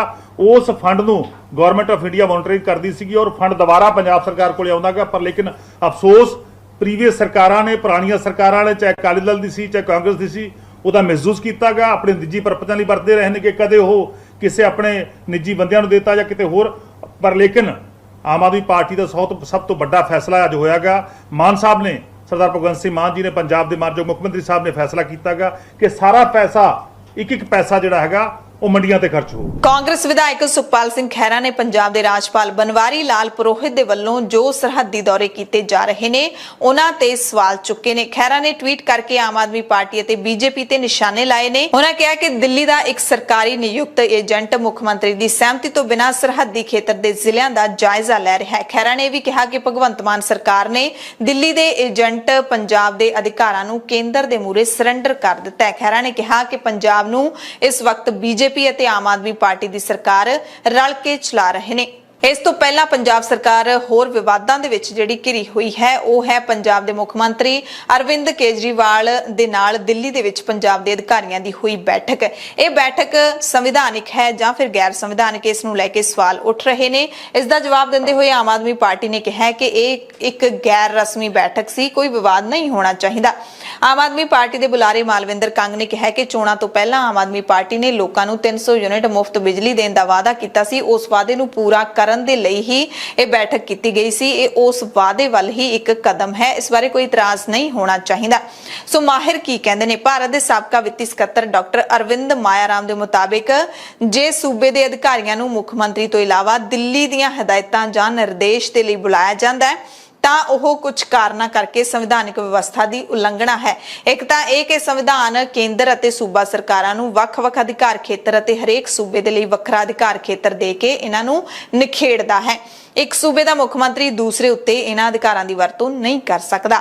ਪਰ ਕਹਿੰਦੇ ਬਦਕਿਸਮਤੀ ਦੇ ਨਾਲ ਜਿਹੜੇ ਲੋਕ ਸੰਵਿਧਾਨ ਦੀ ਰੱਖਿਆ ਕਰਨ ਲਈ ਤੇ ਬਚਾਅ ਕਰਨ ਦੇ ਲਈ ਨਿਯੁਕਤ ਕੀਤੇ ਜਾਂਦੇ ਨੇ ਉਹੀ ਇਹਨਾਂ ਅਧਿਕਾਰਾਂ ਨੂੰ ਛਿੱਕੇ ਤੇ ਟੰਗ ਦਿੰਦੇ ਨੇ। ਇੱਕ ਪਾਸੇ ਤਾਂ ਆਮ ਆਦਮੀ ਪਾਰਟੀ ਦਿੱਲੀ ਵਿੱਚ ਹੋਈ ਇਸ ਬੈਠਕ ਨੂੰ ਲੈ ਕੇ ਵਿਵਾਦਾਂ ਦੇ ਵਿੱਚ ਘਿਰੀ ਹੋਈ ਹੈ ਤੇ ਹੁਣ ਇੱਕ ਨਵਾਂ ਵਿਵਾਦ ਛਿੜ ਗਿਆ ਹੈ ਦਿੱਲੀ ਦੇ ਮੁੱਖ ਮੰਤਰੀ ਅਰਵਿੰਦ ਕੇਜਰੀਵਾਲ ਦੀ ਸੁਰੱਖਿਆ ਨੂੰ ਲੈ ਕੇ। ਪਤਾ ਲੱਗਿਆ ਕਿ ਦਿੱਲੀ ਦੇ ਮੁੱਖ ਮੰਤਰੀ ਅਰਵਿੰਦ ਕੇਜਰੀਵਾਲ ਦੀ ਸੁਰੱਖਿਆ ਦੇ ਵਿੱਚ ਪੰਜਾਬ ਦੇ ਸੰਸਦ ਪ੍ਰਵੇਸ਼ ਵਰਮਾ ਨੇ ਇਲਜ਼ਾਮ ਲਾਏ ਨੇ ਕਿ ਕੇਜਰੀਵਾਲ ਦੀ ਸੁਰੱਖਿਆ ਵਿੱਚ ਪੰਜਾਬ ਪੁਲਿਸ ਅਤੇ ਪੰਜਾਬ ਦੇ 82 ਕਮਾਂਡੋ ਤਾਇਨਾਤ ਕੀਤੇ ਗਏ ਨੇ। ਉਹਨਾਂ ਕਿਹਾ ਕਿ ਸਾਰੇ ਕਮਾਂਡੋ ਤੇ ਪੰਜਾਬ ਪੁਲਿਸ ਦੇ ਜਿਹੜੇ ਮੁਲਾਜ਼ਮ ਨੇ ਉਹ ਦਿੱਲੀ ਦੇ ਮੁੱਖ ਮੰਤਰੀ ਅਰਵਿੰਦ ਕੇਜਰੀਵਾਲ ਦੇ ਘਰ ਅਤੇ ਦਫ਼ਤਰ ਦੇ ਲਈ ਤਾਇਨਾਤ ਕੀਤੇ ਗਏ ਨੇ, ਉਹਨਾਂ ਦੇ ਪਰਿਵਾਰ ਦੀ ਸੁਰੱਖਿਆ ਦੇ ਲਈ ਤਾਇਨਾਤ ਕੀਤੇ ਗਏ ਨੇ। ਜਦਕਿ ਆਮ ਆਦਮੀ ਪਾਰਟੀ ਦੇ ਸੀਨੀਅਰ ਲੀਡਰ ਅਤੇ ਵਿੱਤ ਮੰਤਰੀ ਹਰਪਾਲ ਚੀਮਾ ਨੇ ਬੀਜੇਪੀ ਦੇ ਇਹਨਾਂ ਇਲਜ਼ਾਮਾਂ ਨੂੰ ਨਕਾਰਿਆ ਹੈ ਤੇ ਕਿਹਾ ਕਿ ਬਖਲਾਹਟ ਦੇ ਵਿੱਚ ਬੀਜੇਪੀ ਇਹ ਇਲਜ਼ਾਮ ਲਾ ਰਹੀ ਹੈ। ਪੰਜਾਬ ਤੋਂ ਤੋਂ ਰਾਜਧਾਨੀ ਦਿੱਲੀ ਦੇ ਇੰਦਰਾ ਗਾਂਧੀ ਇੰਟਰਨੈਸ਼ਨਲ ਹਵਾਈ ਅੱਡੇ ਤੱਕ ਸਰਕਾਰੀ ਬੱਸ ਸੇਵਾ ਮੁੜ ਚਾਲੂ ਹੋ ਸਕਦੀ ਹੈ। ਪੰਜਾਬ ਦੇ ਵਿੱਚ ਆਮ ਆਦਮੀ ਪਾਰਟੀ ਦੀ ਸਰਕਾਰ ਬਣਨ ਤੋਂ ਬਾਅਦ ਸੂਬੇ ਦਾ ਟਰਾਂਸਪੋਰਟ ਵਿਭਾਗ ਪਿਛਲੇ 3 ਹਫ਼ਤਿਆਂ ਤੋਂ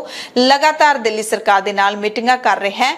ਇਹ ਜਾਣਕਾਰੀ ਮਿਲੀ ਹੈ ਤੇ ਜੇ ਮੀਟਿੰਗਾਂ ਸਫਲ ਹੋ ਜਾਂਦੀਆਂ ਨੇ ਤਾਂ ਕਰੀਬ 4 ਸਾਲਾਂ ਬਾਅਦ ਪੰਜਾਬ ਸਰਕਾਰ ਦੀਆਂ ਬੱਸਾਂ IGI ਹਵਾਈ ਅੱਡੇ ਤੱਕ ਪਹੁੰਚ ਸਕਣਗੀਆਂ। ਪੰਜਾਬ ਦੇ ਵਿੱਚ ਆਮ ਆਦਮੀ ਪਾਰਟੀ ਦੀ ਸਰਕਾਰ ਬਣਨ ਤੋਂ ਬਾਅਦ PEPSU road transport, Punjab roadways ਤੇ ਪਨਬਸ ਨੇ ਦਿੱਲੀ ਸਰਕਾਰ ਨੂੰ ਬੱਸ ਸੇਵਾ ਮੁੜ ਸ਼ੁਰੂ ਕਰਨ ਲਈ ਪ੍ਰਸਤਾਵ ਭੇਜਿਆ ਸੀ। ਇਸ ਪ੍ਰਸਤਾਵ ਤੋਂ ਬਾਅਦ ਪੰਜਾਬ ਟਰਾਂਸਪੋਰਟ ਤੇ ਦਿੱਲੀ ਸਰਕਾਰ ਵਿਚਾਲੇ ਮੀਟਿੰਗਾਂ ਦਾ ਦੌਰ ਚੱਲ ਰਿਹਾ ਹੈ।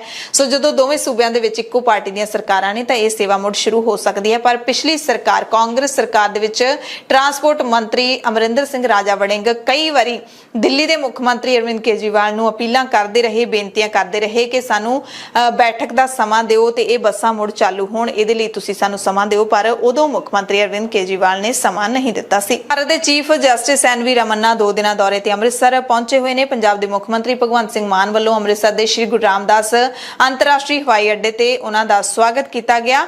ਚੀਫ ਜਸਟਿਸ ਵੱਲੋਂ ਪਹਿਲਾਂ ਮੁੱਖ ਮੰਤਰੀ ਭਗਵੰਤ ਸਿੰਘ ਮਾਨ ਦੇ ਨਾਲ ਮੁਲਾਕਾਤ ਕੀਤੀ ਗਈ। ਉਸ ਤੋਂ ਬਾਅਦ ਉਹਨਾਂ ਨੇ ਅਟਾਰੀ ਬਾਰਡਰ ਤੇ ਰਿਟਰੀਟ ਸੈਰੇਮਨੀ ਪਰੇਡ ਦੇਖੀ ਤੇ ਚੀਫ ਜਸਟਿਸ ਦਾ ਰਾਤ ਨੂੰ ਸੱਚਖੰਡ ਸ੍ਰੀ ਦਰਬਾਰ ਸਾਹਿਬ ਅੰਮ੍ਰਿਤਸਰ ਵਿਖੇ ਮੱਥਾ ਟੇਕਣ ਦਾ ਪ੍ਰੋਗਰਾਮ ਵੀ ਹੈ। ਪੰਜਾਬ ਕਾਂਗਰਸ ਦੇ ਨਵੇਂ ਬਣੇ ਪ੍ਰਧਾਨ ਅਮਰਿੰਦਰ ਸਿੰਘ ਰਾਜਾ ਵੜਿੰਗ ਨੇ ਪਹਿਲੀ ਵਾਰੀ ਪੰਜਾਬ ਦੇ ਲੀਡਰਾਂ ਦੇ ਨਾਲ ਪ੍ਰਧਾਨ ਬਣਨ ਤੋਂ ਬਾਅਦ ਮੁਲਾਕਾਤ ਕੀਤੀ। ਪੰਜਾਬ ਕਾਂਗਰਸ ਦਾ ਪ੍ਰਧਾਨ ਬਣਨ ਤੋਂ ਬਾਅਦ ਉਹਨਾਂ ਨੇ ਸੁਖਜਿੰਦਰ ਸਿੰਘ ਰੰਧਾਵਾ ਜਿਹੜੇ ਕਿ ਕਾਂਗਰਸ ਦੇ ਵਿਧਾਇਕ ਨੇ, ਸਾਬਕਾ ਪੰਜਾਬ ਦੇ ਮੰਤਰੀ ਨੇ ਅਤੇ ਤ੍ਰਿਪਤ ਰਜਿੰਦਰ ਸਿੰਘ ਬਾਜਵਾ ਉਹਨਾਂ ਦੇ ਨਾਲ ਮੁਲਾਕਾਤ ਕੀਤੀ। ਸੁਖ ਸਰਕਾਰੀਆ ਅਤੇ ਕਾਕਾ ਰਣਦੀਪ ਸਿੰਘ ਨਾਭਾ ਨੂੰ ਵੀ ਮਿਲੇ। ਇਹ ਵੀ ਪੰਜਾਬ ਦੇ ਸਾਬਕਾ ਕੈਬਨਿਟ ਮੰਤਰੀ ਹਨ ਅਤੇ ਪੰਜਾਬ ਕਾਂਗਰਸ ਦੇ ਐਕਟਿੰਗ ਪ੍ਰਧਾਨ ਭਾਰਤ ਭੂਸ਼ਣ ਆਸ਼ੂ ਅਤੇ ਕੁਲਬੀਰ ਸਿੰਘ ਜ਼ੀਰਾ ਵੀ ਇਸ ਮੌਕੇ ਵੜਿੰਗ ਦੇ ਨਾਲ ਮੌਜੂਦ ਸਨ। ਇਹਨਾਂ ਸਾਰਿਆਂ ਨੇ ਪੰਜਾਬ ਕਾਂਗਰਸ ਨੂੰ ਨਵੇਂ ਸਿਰੇ ਤੋਂ ਮੁੜ ਤੋਂ ਇਕਜੁੱਟ ਕਰਨ ਦਾ ਦਾਅਵਾ ਕੀਤਾ ਹੈ। ਪੰਜਾਬ ਦੇ ਸਿਹਤ ਮੰਤਰੀ ਵਿਜੇ ਸਿੰਗਲਾ ਨੇ ਕੇਂਦਰੀ ਸਿਹਤ ਮੰਤਰੀ ਮਨਸੁਖ ਮੰਡਾਵੀਆ ਦੇ ਨਾਲ ਮੁਲਾਕਾਤ ਕੀਤੀ। ਸਿੰਗਲਾ ਨੇ ਦੱਸਿਆ ਕਿ ਕੇਂਦਰੀ ਮੰਤਰੀ ਨਾਲ ਕਈ ਮੁੱਦਿਆਂ ਤੇ ਚਰਚਾ ਹੋਈ ਹੈ। ਉਹਨਾਂ ਨੇ ਇਹ ਵੀ ਦੱਸਿਆ ਕਿ ਕਈ ਅਜਿਹੇ ਪ੍ਰੋਗਰਾਮ ਜਿਨ੍ਹਾਂ ਦੇ ਵਿੱਚ ਕੇਂਦਰ ਦੀ ਮਦਦ ਦੀ ਲੋੜ ਹੈ, ਅਜਿਹੇ ਪ੍ਰੋਗਰਾਮਾਂ ਨੂੰ ਨਿਰਵਿਘਨ ਪੰਜਾਬ ਦੇ ਵਿੱਚ ਚਲਾਉਣ ਤੇ ਚਰਚਾ ਹੋਈ ਹੈ। ਬੁਨਿਆਦੀ ਢਾਂਚਾ ਠੀਕ ਕਰਨ ਦੇ ਲਈ ਕੇਂਦਰ ਤੋਂ ਪੰਜਾਬ ਦੇ ਸਿਹਤ ਮੰਤਰੀ ਨੇ ਫੰਡ ਵੀ ਮੰਗਿਆ ਹੈ। ਇੱਕ ਦਿਨ ਪਹਿਲਾਂ ਰੋਪੜ ਦੀ ਪਾਵਰ ਕਲੋਨੀ ਦੇ ਵਿੱਚ ਇੱਕ ਘਰ ਵਿੱਚ ਇੱਕ ਹੀ ਪਰਿਵਾਰ ਦੇ 3 ਮੈਂਬਰਾਂ ਦੀਆਂ ਜਿਹੜੀਆਂ ਲਾਸ਼ਾਂ ਮਿਲੀਆਂ ਨੇ ਉਸ ਨੂੰ ਟ੍ਰਿਪਲ ਮਰਡਰ ਦਾ ਨਾਮ ਦਿੱਤਾ ਜਾ ਰਿਹਾ ਹੈ। ਪਰ ਪੁਲਿਸ ਦੇ ਹੱਥ ਹਾਲੇ ਤੱਕ ਇਸ ਮਰਡਰ ਕੇਸ ਨੂੰ ਸੁਲਝਾਉਣ ਦੇ ਵਿੱਚ ਖਾਲੀ ਨੇ। ਘਟਨਾ ਦੀ ਸੂਚਨਾ ਜਿਵੇਂ ਹੀ ਮਿਲੀ ਪੁਲਿਸ ਮੌਕੇ ਤੇ ਤਾਂ ਪਹੁੰਚ ਗਈ। ਦੇਖਿਆ ਕਿ ਥਰਮਲ ਪਲਾਂਟ ਸਕੂਲ ਦੇ ਸੇਵਾ ਮੁਕਤ ਅਧਿਆਪਕ ਹਰਚਰਨ ਸਿੰਘ, ਉਹਨਾਂ ਦੀ ਪਤਨੀ ਪਰਮਜੀਤ ਕੌਰ ਤੇ ਪੁੱਤਰੀ ਡਾਕਟਰ ਚਰਨਪ੍ਰੀਤ ਕੌਰ, ਇਹਨਾਂ ਦੀਆਂ ਲਾਸ਼ਾਂ ਘਰ ਦੇ ਵਿੱਚ ਮਿਲੀਆਂ। ਡਾਕਟਰ ਚਰਨਪ੍ਰੀਤ ਕੌਰ ਸਿਵਲ ਹਸਪਤਾਲ ਆਨੰਦਪੁਰ ਦੇ ਵਿੱਚ ਤੈਨਾਤ ਸੀ। ਰੂਪਨਗਰ ਦੇ SSP ਡਾਕਟਰ ਸੰਦੀਪ ਗਰਗ ਨੇ ਦੱਸਿਆ ਕਿ ਘਰ ਦੇ ਵਿੱਚ 4 ਜਣੇ ਰਹਿੰਦੇ ਸੀ, ਜਿਹਦੇ ਵਿੱਚ ਪਤੀ ਪਤਨੀ ਤੇ ਧੀ ਪੁੱਤਰ ਸਨ। ਘਰ ਚੋਂ ਪਤੀ ਪਤਨੀ ਤੇ ਧੀ ਦੀ ਲਾਸ਼ ਮਿਲੀ ਹੈ, ਜਦਕਿ ਪੁੱਤਰ ਲਾਪਤਾ ਹੈ। ਕਤਲ 3 ਤੋਂ 4 ਦਿਨ ਪਹਿਲਾਂ ਹੋਇਆ ਤੇ 3 ਦਿਨ ਬਾਅਦ ਜਦੋਂ ਲਾਸ਼ਾਂ ਸੜਨ ਲੱਗੀਆਂ ਫਿਰ ਇਸ ਘਟਨਾ ਦਾ ਪਤਾ ਲੱਗਿਆ। 1-2 ਦਿਨ ਪਹਿਲਾਂ ਇਹ ਕਤਲ ਕੀਤੇ ਜਾਣ ਦਾ ਖਦਸ਼ਾ ਪੁਲਿਸ ਨੂੰ ਹੈ। ਹਾਲਾਂਕਿ ਪੁਲਿਸ ਨੇ ਸ਼ੁਰੂਆਤੀ ਜਾਂਚ ਦੇ ਵਿੱਚ ਇਹ ਜ਼ਰੂਰ ਦੱਸਿਆ ਕਿ ਇਹ ਕਤਲ ਦਾ ਹੀ ਮਾਮਲਾ ਹੈ, ਪਰ ਕਤਲ ਕਿਸ ਨੇ ਕੀਤਾ ਹੈ, ਕਾਤਲ ਕੌਣ ਹੈ, ਉਸ ਤੱਕ ਪੁਲਿਸ ਨਹੀਂ ਪਹੁੰਚ ਸਕੀ ਤੇ ਇਸ ਪੂਰੇ ਘਟਨਾਕ੍ਰਮ ਦੇ ਵਿੱਚ ਪੁੱਤਰ ਜਿਹੜਾ ਪਰਿਵਾਰ ਦਾ ਲਾਪਤਾ ਹੈ ਉਹਦੇ ਵੱਲ ਵੀ ਸ਼ੱਕ ਦੀਆਂ ਸੂਈਆਂ ਜਾ ਰਹੀਆਂ ਨੇ। ਉਧਰ ਲੁਧਿਆਣਾ ਦੀ ਅਦਾਲਤ ਨੇ ਜਬਰ ਜਨਾਹ ਮਾਮਲੇ ਦੇ ਵਿੱਚ ਸਾਬਕਾ ਵਿਧਾਇਕ ਅਤੇ ਲੋਕ ਇਨਸਾਫ ਪਾਰਟੀ ਦੇ ਮੁਖੀ ਸਿਮਰਜੀਤ ਸਿੰਘ ਬੈਂਸ ਨੂੰ ਭਗੌੜਾ ਕਰਾਰ ਦੇ ਦਿੱਤਾ ਹੈ ਤੇ ਭਗੌੜਾ ਕਰਾਰ ਦਿੱਤੇ ਜਾਣ ਦਾ ਮਤਲਬ ਹੁੰਦਾ ਹੈ ਕਿ ਪੁਲਿਸ ਕਿਸੇ ਵਕਤ ਵੀ ਮੁਲਜ਼ਮ ਨੂੰ ਗ੍ਰਿਫਤਾਰ ਕਰ ਸਕਦੀ ਹੈ। ਇਸੇ ਮਸਲੇ ਦੇ ਵਿੱਚ ਭਾਰਤ ਦੀ ਕੌਮੀ ਮਹਿਲਾ ਕਮਿਸ਼ਨ ਦੀ ਜਿਹੜੀ ਚੇਅਰਪਰਸਨ ਹੈ ਉਹਨਾਂ ਨੇ ਵੀ ਇੱਕ ਵੱਡਾ ਬਿਆਨ ਦਿੱਤਾ ਸੀ। ਪੰਜਾਬ ਦੇ ਸਿਰ ਤੇ ਕਲੰਕ ਲਾਉਂਦਾ ਇਹ ਬਿਆਨ ਹੈ ਜਦੋਂ ਉਹਨਾਂ ਨੇ ਕਿਹਾ ਕਿ ਪੰਜਾਬ ਪੁਲਿਸ ਦੀ ਜਿਹੜੀ ਕਾਰਗੁਜ਼ਾਰੀ ਹੈ ਪੂਰੇ ਦੇਸ਼ ਦੇ ਵਿੱਚ ਸਭ ਤੋਂ ਘਟੀਆ ਹੈ, ਜਿਹੜੀ ਕਿ ਹਾਲੇ ਤੱਕ ਜਬਰ ਜਨਾਹ ਦੇ ਮੁਲਜ਼ਮ ਨੂੰ ਫੜ ਹੀ ਨਹੀਂ ਸਕੀ। ਡੇਰਾ ਸਿਰਸਾ ਦੇ ਨਾਲ ਜੁੜੀ ਹੋਈ ਖਬਰ ਹੈ। ਡੇਰਾ ਸਿਰਸਾ ਦਾ ਬਲਾਤਕਾਰੀ ਤੇ ਕਾਤਲ ਮੁਖੀ ਗੁਰਮੀਤ ਰਾਮ ਰਹੀਮ ਜਿਹੜਾ ਕਿ ਜੇਲ੍ਹ ਦੇ ਵਿੱਚ ਬੰਦ ਹੈ, ਉਸ ਬਾਰੇ ਉਸ ਦੀ ਜਿਹੜੀ ਮੂੰਹ ਬੋਲੀ ਧੀ ਹਨੀਪ੍ਰੀਤ ਉਸਨੇ ਬਿਆਨ ਦਿੱਤਾ ਹੈ ਕਿ ਰਾਮ ਰਹੀਮ ਹੀ ਡੇਰਾ ਸਿਰਸਾ ਦਾ ਗੁਰੂ ਹੈ ਤੇ ਉਹ ਹੀ ਰਹੇਗਾ। ਦਰਅਸਲ ਆਉਂਦੀ 29 ਅਪ੍ਰੈਲ ਨੂੰ ਡੇਰੇ ਦੀ ਗੱਦੀ ਤੇ ਕਿਸੇ ਹੋਰ ਨੂੰ ਬਿਠਾਏ ਜਾਣ ਦੀ ਚਰਚਾ ਚੱਲ ਰਹੀ ਸੀ। ਇਸੇ ਦਰਮਿਆਨ ਹਨੀਪ੍ਰੀਤ ਨੇ ਬਿਆਨ ਦਿੱਤਾ ਹੈ। ਰੋਪੜ ਤੋਂ ਖਬਰ ਹੈ ਜਿੱਥੇ ਡੀਸੀ ਦਫ਼ਤਰ ਦੇ ਬਾਹਰ ਖਾਲਿਸਤਾਨ ਦਾ ਵੱਡਾ ਬੈਨਰ ਲਾ ਦਿੱਤਾ ਗਿਆ। ਡਿਪਟੀ ਕਮਿਸ਼ਨਰ ਅਤੇ ਸੀਨੀਅਰ ਪੁਲਿਸ ਕਪਤਾਨ ਦੇ ਦਫ਼ਤਰਾਂ ਤੋਂ ਇਲਾਵਾ ਕੰਪਲੈਕਸ ਦੇ ਵਿੱਚ ਜ਼ਿਲ੍ਹਾ ਅਦਾਲਤਾਂ ਵੀ ਹਨ ਤੇ ਕੰਪਲੈਕਸ ਦੀ ਚਾਰ ਦੀਵਾਰੀ ਦੇ ਬਾਹਰ ਲੱਗੇ ਰੁੱਖਾਂ ਤੇ ਬੈਨਰ ਲਾਇਆ ਗਿਆ। ਸਵੇਰੇ 7 ਵਜੇ ਦੇ ਕਰੀਬ ਇਸ ਦਾ ਪਤਾ ਲੱਗਿਆ ਤਾਂ ਪੁਲਿਸ ਨੇ ਤੁਰੰਤ ਇਸ ਨੂੰ ਹਟਾ ਦਿੱਤਾ। ਉੱਥੇ ਹੀ ਕੁਝ ਸੱਜੇ ਪੱਖੀ ਜਥੇਬੰਦੀਆਂ ਦੇ ਵਲੰਟੀਅਰਾਂ ਨੇ ਸ਼ਰਾਰਤੀ ਅਨਸਰਾਂ ਦੇ ਖਿਲਾਫ ਤੁਰੰਤ ਕਾਰਵਾਈ ਦੀ ਮੰਗ ਕਰਦੇ ਹੋਏ ਇੱਥੇ ਪ੍ਰਦਰਸ਼ਨ ਵੀ ਕੀਤਾ। ਪ੍ਰਧਾਨ ਮੰਤਰੀ ਨਰਿੰਦਰ ਮੋਦੀ ਨੇ ਜਲਿਆਂਵਾਲੇ ਬਾਗ ਕਤਲੇਆਮ ਦੇ ਪੀੜਤਾਂ ਨੂੰ ਸ਼ਰਧਾਂਜਲੀ ਭੇਂਟ ਕੀਤੀ ਅਤੇ ਕਿਹਾ ਕਿ ਇਹਨਾਂ ਸ਼ਹੀਦਾਂ ਦੀ ਬੇਮਿਸਾਲ ਹਿੰਮਤ ਅਤੇ ਕੁਰਬਾਨੀ ਆਉਣ ਵਾਲੀਆਂ ਪੀੜ੍ਹੀਆਂ ਨੂੰ ਪ੍ਰੇਰਿਤ ਕਰਦੀ ਰਹੇਗੀ। 13 ਅਪ੍ਰੈਲ 1919 ਦੇ ਦਿਨ ਅੰਮ੍ਰਿਤਸਰ ਦੇ ਜਲਿਆਂਵਾਲੇ ਬਾਗ ਦੇ ਵਿੱਚ ਵੱਡਾ ਕਤਲੇਆਮ ਹੋਇਆ ਸੀ ਜਦੋਂ ਅੰਗਰੇਜ਼ ਦੀ ਸਰਕਾਰ ਸੀ। ਜ਼ਿਲ੍ਹਾ ਰੂਪਨਗਰ ਦੇ ਪਿੰਡ ਲਾਲਪੁਰਾ ਨਾਲ ਸੰਬੰਧਿਤ ਸਾਬਕਾ IPS ਅਧਿਕਾਰੀ ਇਕਬਾਲ ਸਿੰਘ ਲਾਲਪੁਰਾ ਨੂੰ ਭਾਰਤ ਸਰਕਾਰ ਨੇ ਮੁੜ ਘੱਟ ਗਿਣਤੀ ਕਮਿਸ਼ਨ ਦਾ ਕੌਮੀ ਚੇਅਰਮੈਨ ਲਾ ਦਿੱਤਾ ਹੈ। ਕਾਂਗਰਸ ਲੀਡਰ ਨਵਜੋਤ ਸਿੰਘ ਸਿੱਧੂ ਨੇ ਆਪਣੀ ਪਤਨੀ ਦੀ ਸਫਲ ਸਰਜਰੀ ਬਾਰੇ ਜਾਣਕਾਰੀ ਦਿੱਤੀ ਹੈ। ਇੱਕ ਦਿਨ ਪਹਿਲਾਂ ਉਹਨਾਂ ਨੇ ਲੋਕਾਂ ਦੀਆਂ ਦੁਆਵਾਂ ਮੰਗੀਆਂ ਸੀ। ਦੱਸਿਆ ਸੀ ਕਿ ਡਾਕਟਰ ਨਵਜੋਤ ਕੌਰ ਸਿੱਧੂ ਦੀ ਹਾਲਤ ਗੰਭੀਰ ਹੈ। ਫੋਰਟਿਸ ਹਸਪਤਾਲ ਦੇ ਵਿੱਚ ਦਾਖਲ ਕਰਵਾਇਆ ਗਿਆ ਹੈ ਤੇ ਹੁਣ ਨਵਜੋਤ ਸਿੰਘ ਸਿੱਧੂ ਨੇ ਹਸਪਤਾਲ ਦੇ ਸਟਾਫ ਤੇ ਸ਼ੁਭਚਿੰਤਕਾਂ ਦਾ ਧੰਨਵਾਦ ਕੀਤਾ ਹੈ ਤੇ ਦੱਸਿਆ ਹੈ ਕਿ ਸਫਲ ਆਪਰੇਸ਼ਨ ਤੋਂ ਬਾਅਦ ਉਹਨਾਂ ਦੀ ਪਤਨੀ ਨੂੰ ਛੁੱਟੀ ਮਿਲ ਗਈ ਹੈ। ਪੰਜਾਬ ਦੀਆਂ ਖਾਸ ਖਬਰਾਂ ਦੇ ਖਾਸ ਬੁਲੇਟਿਨ ਦੇ ਵਿੱਚ ਤੁਹਾਡੇ ਸਭ ਤੋਂ ਇਜਾਜ਼ਤ ਚਾਹੁੰਦੇ ਹਾਂ। ਧੰਨਵਾਦ।